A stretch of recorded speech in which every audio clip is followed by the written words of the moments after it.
Ziad Mahalouf, nous sommes aux Assises du journalisme à Metz. Vous animez l'atelier des médias sur RFI. Est-ce que vous pouvez nous présenter votre émission?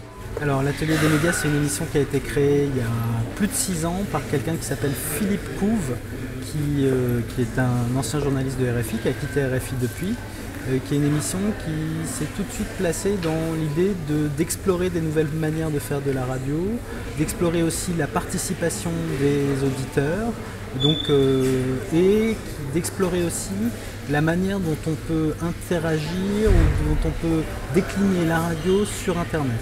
Voilà. Et Philippe a quitté l'émission au bout des RFI au bout de 2 ans et demi. Et ça fait maintenant donc, un peu plus de 3 ans et demi, que je m'occupe de l'émission. Et donc on a un site internet où on décline ce qu'on fait. On a une communauté qui s'inscrit sur ce site, qui représente aujourd'hui 15 000 personnes à peu près. Et on a aussi d'autres projets web qu'on a développés. On a un projet en Libye qui s'appelle Libya Blog, de blogueurs libyens qu'on coordonne. On a aussi un projet dans le monde francophone, donc la France et le reste du monde, je tiens à le préciser, parce que la francophonie inclut la France, c'est d'ailleurs l'acteur le plus important de la francophonie.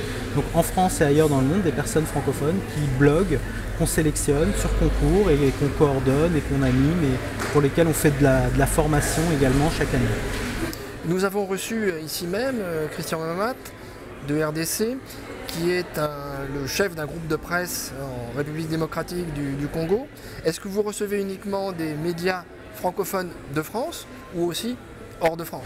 Alors, j'ai pas eu la chance de travailler, je suis allé plusieurs fois en République démocratique du Congo, mais j'ai pas eu la chance d'aller faire du reportage là-bas, de rencontrer des confrères là-bas, mais je l'ai fait au Sénégal, au Tchad, j'ai parlé de la situation des médias au Mali, j'ai parlé de la situation des médias dans je sais pas, une 50aine de pays dans le monde, et ça c'est un domaine où dans le monde francophone, de la radio francophone, RFI est imbattable, quoi. Et du coup, mon émission, en termes d'exploration de l'univers médiatique, on est imbattable en termes de diversité. On parle vraiment autant de l'Afrique que de la France, que des États-Unis, que de l'Angleterre, que de l'Europe, que de nos voisins, etc. Est-ce que vous pouvez mesurer votre auditorat et surtout, où et comment peut-on vous écouter? En fait, on est maintenant présent sur beaucoup de supports. Donc il y a des supports où on peut facilement mesurer l'audience, c'est l'Internet.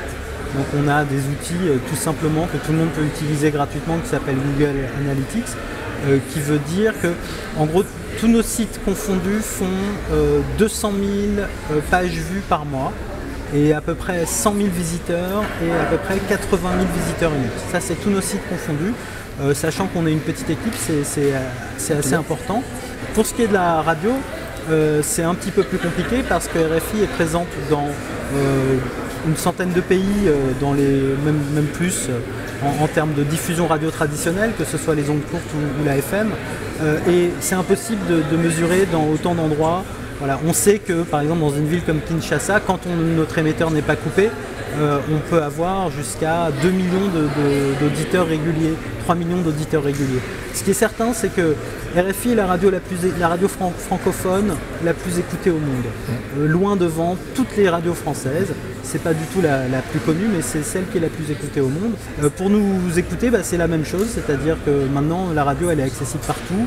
Si vous êtes en train de nous voir, c'est qu'on est sur Internet, donc déjà vous pouvez aller sur le site de RFI, www.rfi.fr. Vous saurez à partir du site de RFI la fréquence radio chez vous, s'il existe une fréquence radio, les autres manières de nous écouter. Et ce qui est certain, c'est que le plus simple, c'est que vous pouvez écouter sur Internet en permanence, réécouter une émission sur Internet ou podcaster, donc vous servir d'un outil de podcast pour écouter l'émission régulièrement, ou de temps en temps, ou une fois, si ça vous plaît pas.